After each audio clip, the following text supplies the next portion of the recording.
MDCAT 2025 one shot lecture playlist में vectors and equilibrium जो कि अभी रिसेंटली न्यू जो सिलेबस 2025 के लिए अपडेट किया गया है PMNDC की तरफ से, तो उसमें हमने आज वेक्टर्स एंड इक्विलिब्रियम पे बात करनी है। और इसमें अगर कुछ ऐसे चैप्टर्स हैं जो कि लेंथी होंगे तो हम उस वन शॉट लेक्चर को फिर पार्ट्स में डिवाइड कर देंगे। जो छोटे चैप्टर्स हैं जिनको एक शॉट में कवर किया जा सकता है तो उसको हम एक ही वीडियो में कवर करेंगे। तो चैनल की सब्सक्रिप्शन भी कर लें ताकि फ्यूचर में आपको इस तरह की अपडेट्स अवेलेबल हों इन टाइम, और अपने दोस्तों के साथ भी शेयर करें ताकि ज़्यादा से ज़्यादा स्टूडेंट्स इससे फ़ायदा उठा सकें।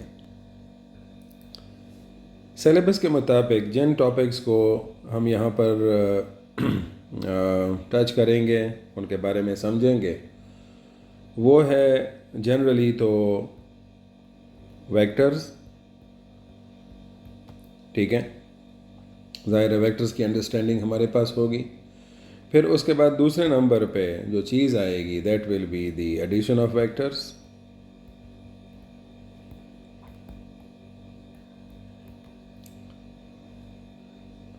इसी में एडिशन ऑफ वेक्टर्स में जो मेन हमारा फोकस होगा वो रेक्टेंगुलर कंपोनेंट्स के थ्रू जो एडिशन है। ठीक है, देन थर्ड पॉइंट पर हमारे पास होगा determining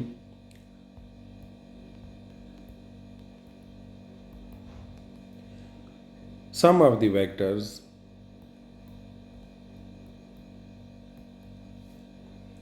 using perpendicular components।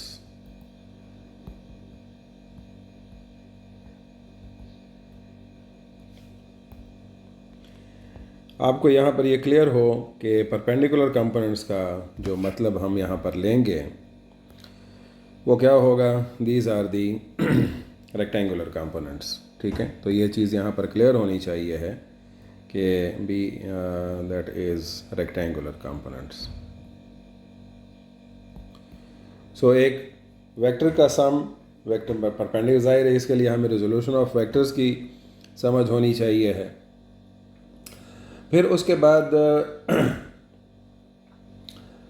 Product of vectors,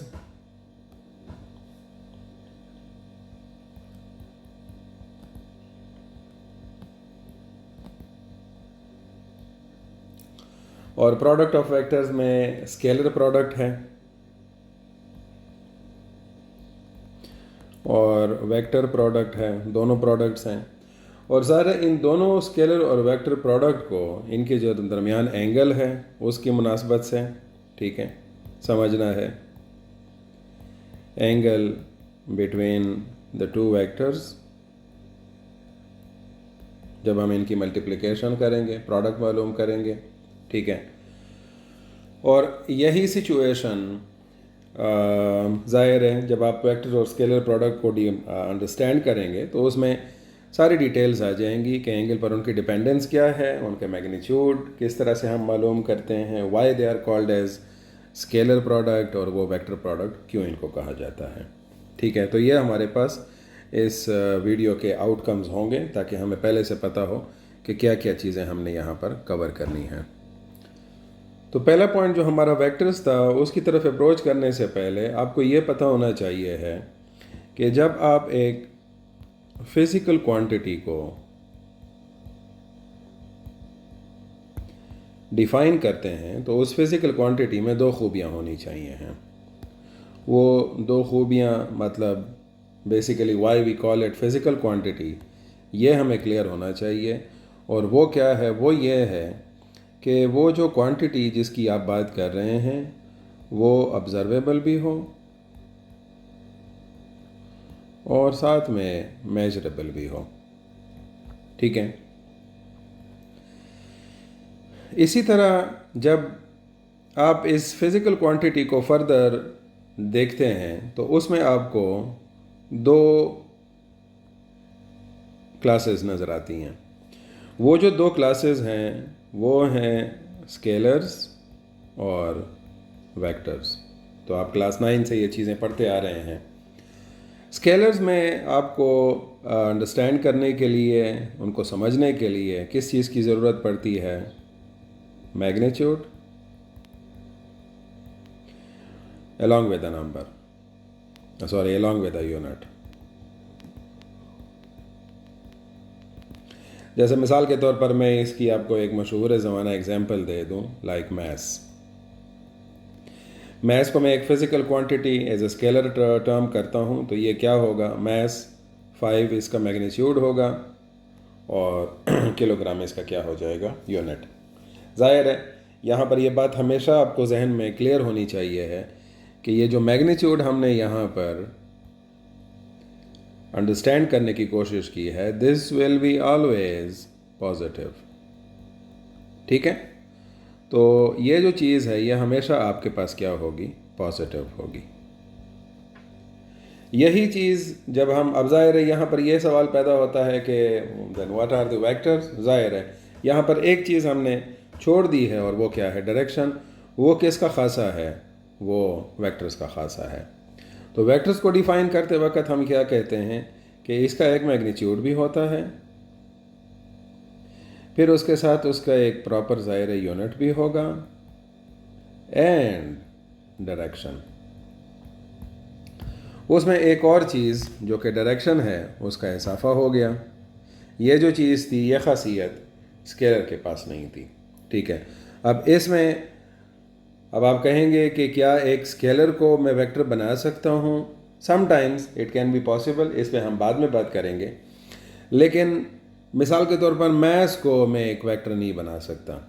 ठीक है, लेकिन कुछ चीज़ें ऐसी हैं कि उनको अगर आप डायरेक्शन प्रोवाइड कर दें तो वो वेक्टर बन जाते हैं।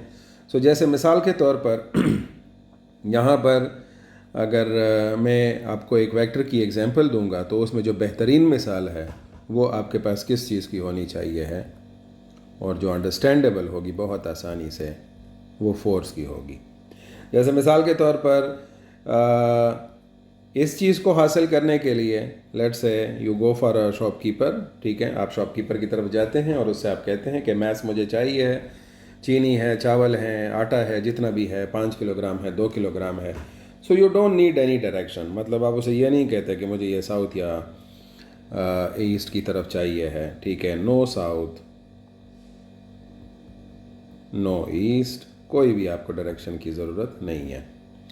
लेकिन इसके मुकाबले में जब आप फोर्स की बात करते हैं और मैं आपसे ये कहता हूँ कि ये एक ऑब्जेक्ट है, जैट्स लाइक ये एक एम ऑब्जेक्ट है, इसका मास एम है, और इस पर दो फोर्सेस अप्लाई हो रही हैं। F1 है 10 न्यूटन और F2 भी है 10 न्यूटन। तो आपको यहाँ पर यह पता बताना होगा कि टोटल फोर्स कितनी है। तो टोटल फोर्स अगर आप कहते हैं, पॉज कर लें, आप अपना जवाब देख लें और फिर मेरी बात सुनकर आपको पता चल जाएगा कि इन दोनों फोर्सेस की मौजूदगी में जब आप ये कहेंगे कि नहीं इसका तो कम जो रिजल्टेंट फोर्स है वो 20 न्यूटन होगा, कुछ कहेंगे कि नहीं रिजल्टेंट फोर्स तो 0 न्यूटन है।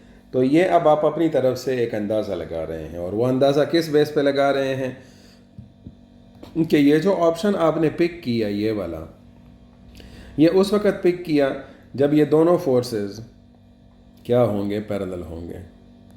ठीक है, और ये वाला ऑप्शन आपने उस वक़्त के लिए पिक किया 0 न्यूटन वाला कि जब ये एक दूसरे के एंटी पैरेलल होंगे। लेकिन मैंने यहाँ पर कोई भी फोर्सेस के बारे में आपको डिटेल नहीं बताई। अगर आपने देखा हो दोबारा से, अगर आप इस वीडियो को उस क्लिप को देख लें, उस पॉइंट को, तो मैं आपको डायरेक्शन नहीं दी थी। इसका मतलब ये हुआ कि इस मैथ्स को जो मैं यहाँ पर दोबारा से कंसिडर करता हूँ, इस पर जब तक फोर्स की डायरेक्शन का आपको पता ना चले तो आप उसके बारे में कुछ क्लियर नहीं कह सकते। इस वजह से फोर्स एक ऐसी क्वांटिटी है जिसको ज़रूरत है किस चीज़ की? डायरेक्शन की। ठीक है, तो इसी तरह से एक दूसरी एग्जांपल भी मैं अक्सर कोट करता रहता हूँ, यह आपकी अंडरस्टैंडिंग के लिए ज़रूरी है कि मिसाल के तौर पर आपके पास एक गाड़ी है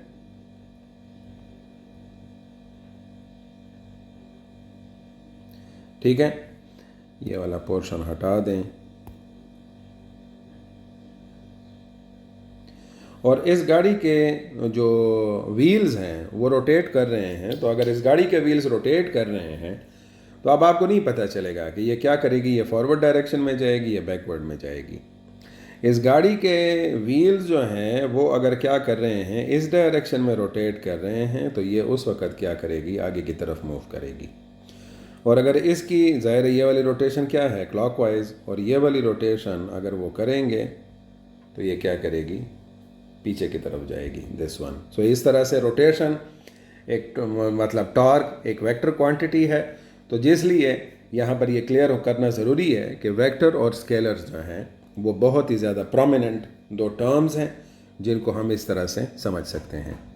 इसी के साथ ये भी चीज़ क्लियर हो जाए कि अगर मैंने मिसाल के तौर पर किसी डेटा में लिखना है m is equal to 5 kg, तो ये m स्मॉल लेटर में भी किया जा सकता है depending upon the physical quantity कि आपने उसके लिए क्या सिंबल असाइन किया हुआ है। लेकिन चूंकि ये स्केलर क्वांटिटी है तो इसको किसी वेक्टर की ज़रूरत नहीं पड़ेगी। लेकिन यहाँ पर मैं अगर फोर्स की वैल्यू लिखूँगा 10 न्यूटन, तो देखें यहाँ पर वो चीज़ मैंने मिस की हुई थी, तो मैं इसके ऊपर प्रॉपर वेक्टर साइन लगाऊंगा। ज़रूरी नहीं है ये कैपिटल लेटर हो। एक्सेलरेशन की वैल्यू 5 मीटर पर सेकंड स्क्वायर है, ये एक वेक्टर टर्म है, तो इसके ऊपर मैं वेक्टर साइन लगाऊंगा प्रॉपरली इस तरह से, ठीक है। लेकिन यहाँ पर यह चीज़ हमेशा आपको क्लियर होनी चाहिए है कि जिस तरह मैं पहले आपको बता चुका हूँ कि मैग्नीट्यूड हमेशा क्या होगा, पॉजिटिव होगा। तो चाहे वो वेक्टर है या स्केलर है, हमारे पास उसका मैग्नीट्यूड जो है वो क्या होगा, पॉजिटिव होगा। मिसाल के तौर पर अगर मैं कहता हूँ कि फोर्स की वैल्यू ये F1 है और ये मैं F2 करता हूँ 10 न्यूटन, लेकिन मैं इसके साथ ये नेगेटिव साइन लगाता हूँ, तो यहाँ पर ये क्लियर होना चाहिए है कि नेगेटिव साइन इंडिकेट ये कर रहा है कि ये जो फोर्स है दिस वन, ये लेट्स है अगर ईस्ट की तरफ है, तो ये वाली जो F2 फोर्स है ये क्या है, वेस्ट की तरफ है। So this negative sign is not with the magnitude, ये बेसिकली उसकी ओरिएंटेशन को शो करेगा, ठीक है। तो ये क्लैरिटी हमें यहाँ पर होनी चाहिए है। फिर उसके बाद हम अपने दूसरे पॉइंट पे आते हैं कि हमने क्या करना है, एडिशन करनी है ऑफ वेक्टर्स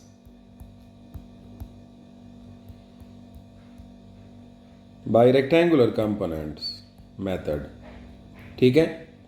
और ये जो मेथड है ये आपको पता होना चाहिए है। इसको अगर आपसे पूछा जाता है तो ये क्या है, एनालिटिकल मेथड है, ठीक है।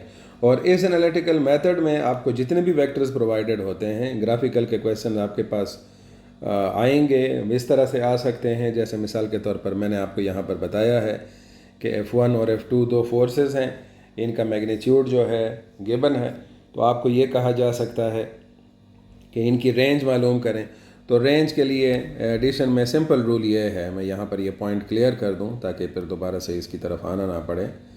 अगर आप दो वेक्टर्स के रिजल्टेंट के रेंज की बात कर रहे हैं, मैंने रेंज लिख दिया है दैट इज़ रेंज, ठीक है। तो रेंज आपके पास क्या होगा, अगर दोनों के मैग्नीट्यूड को आप सिर्फ सिंपल सम कर देंगे, ठीक है, तो वो उससे मैक्सिमम वैल्यू मिल सकती है।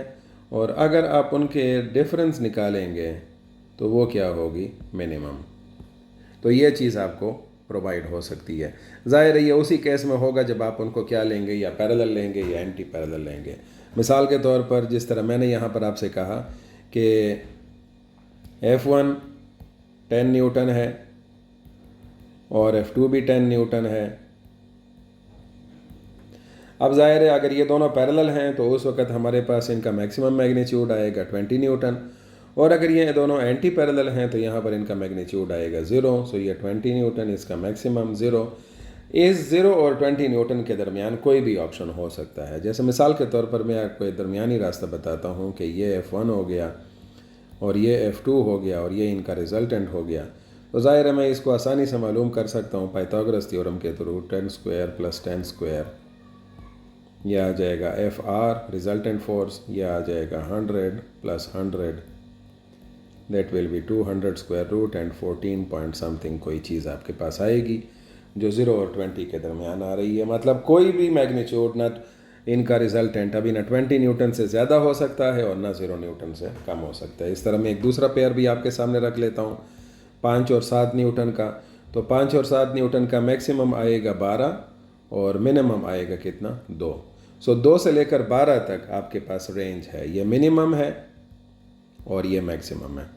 ठीक है, कोई भी फोर्स, कोई भी मतलब डिस्प्लेसमेंट है, वेलोसिटी है, जो भी ये दो क्वांटिटीज़ आपने दी हुई हैं, उनका मैक्सिमम रिजल्ट आपके पास 12 और मिनिमम आपके पास 2 आ सकता है। इससे मिनिमम 2 से कम नहीं हो सकता, मैक्सिमम 12 से ज़्यादा नहीं हो सकता। तो ये चीज़ addition of factors graphical method से आपको डायरेक्टली मिल सकती है, जिस पर अक्सर क्वेश्चंस आ जाते हैं। आपको प्रिपेयर होना चाहिए इसके लिए।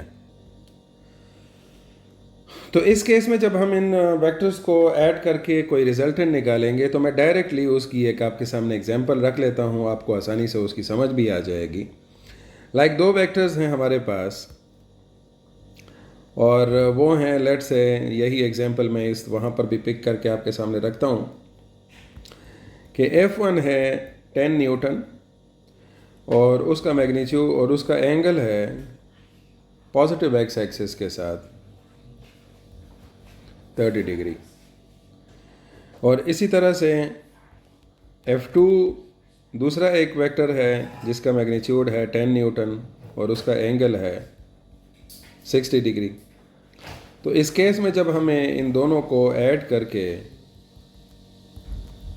एक रिजल्टेंट फोर्स मालूम करनी है जिसको मैं FR कहूँगा, सो इन फ्यूचर मैं वेक्टर साइन बार बार यूज़ नहीं करूँगा, ठीक है, टू मेक इट सिंपल। तो इसके लिए मुझे क्या करना पड़ेगा कि F1 को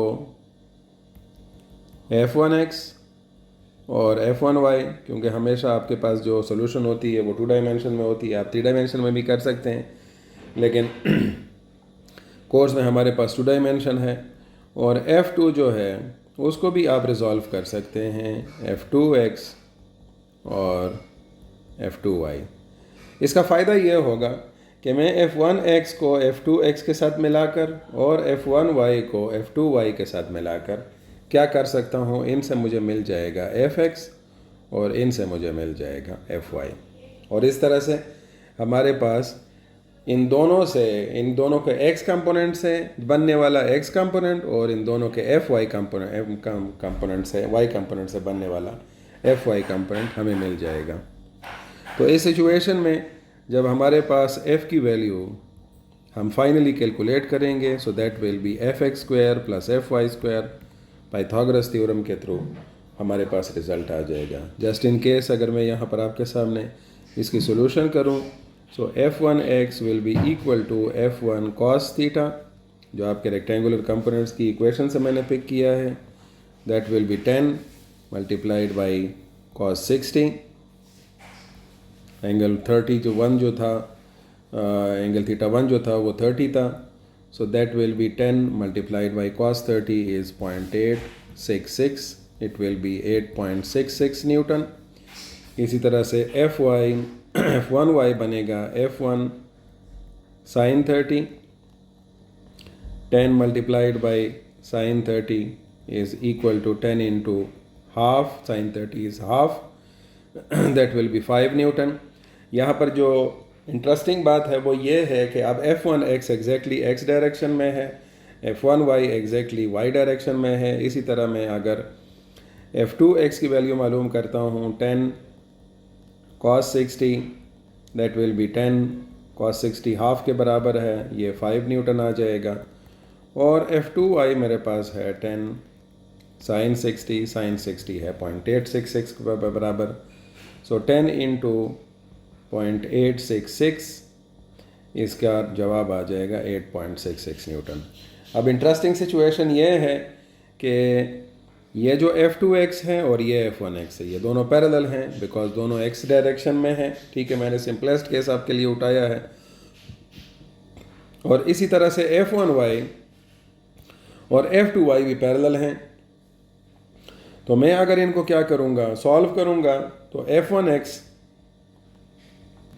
प्लस F2x की बिल्कुल सोल्यूशन स्केलर की तरह होगी। सो that will be 8.66 plus 5, 8 plus 5 13, 13.66 Newton. और f1y प्लस f2y ये भी आपके पास आ जाएगा। f1y की वैल्यू है 5 और 8.66 13.66 न्यूटन। इंटरेस्टिंग चीज़ आपको ये मिलेगी कि ये आपको मिल गया fx, ये आपको मिल गया fy। इसके बाद रिजल्टेंट मालूम करने के लिए आपको fx square plus fy square करना पड़ेगा, ठीक है। और फिर फाइनल एंगल मालूम करने के लिए ये बनेगा tangent inverse fy by fx। तो आपके पास ऑलरेडी चूँकि fy और fx की वैल्यूज़ आ चुकी होंगी, तो आप इसके टेंजेंट इनवर्स की वैल्यू भी मालूम कर सकते हैं। नॉर्मली इसमें ऐसी ही वैल्यूज़ दी जाती हैं जिनको आप आसानी से क्या कर सकते हैं, सॉल्व कर सकते हैं, मतलब कैलकुलेटर की ज़रूरत जिसमें ना पड़े। फिर इसमें अगर ऐसी सिचुएशन आ जाती है कि आपके पास जो रिज़ल्टेंट x है और रिज़ल्टेंट y ये दोनों अगर पॉजिटिव हैं, तो फिर तो आपके पास थीटा जो होगा वो actual tangent inverse fy by fx के बराबर ही आएगा। लेकिन ये दोनों मैंने पॉजिटिव मेंशन कर दिया। लेकिन अगर सिचुएशन ऐसी हो कि fx जो है वो नेगेटिव हो और fy की वैल्यू पॉजिटिव आ जाए, तो ये बेसिकली फर्स्ट क्वाड्रेंट में शिफ्ट हो जाता है और वहाँ पर जो एंगल आपके पास बनेगा that will be phi is equal to 180 minus tangent inverse fy by fx। जैसे मिसाल के तौर पर अगर इस डेटा से मुझे 30 का एंगल मिल रहा है, तो ये एंगल 30 नहीं होगा बल्कि 180 माइनस 30 होगा, ठीक है। और इसका रेफरेंस मैं यहाँ पर आपके सामने लगा देता हूँ। This is the resultant force. ये इसका सेकंड क्वाड्रेंट में वो वाला एंगल है वो 30 वाला, लेकिन एक्चुअल एंगल हमें ये लेना पड़ेगा। The same is for the fx negative and fy negative case। ये अब बात शिफ्ट हो गई है थर्ड क्वाड्रेंट में। यहाँ पर आप देख सकते हैं दोनों कंपोनेंट्स, ये वाला और ये वाला कंपोनेंट दोनों नेगेटिव होंगे। ये fr है और इस सिचुएशन में जो हमारे पास रिजल्टिंग फाई एंगल बनेगा that will be equal to 180 plus, क्योंकि अब ये बात यहाँ से आगे आ चुकी है, tangent inverse fy by fx।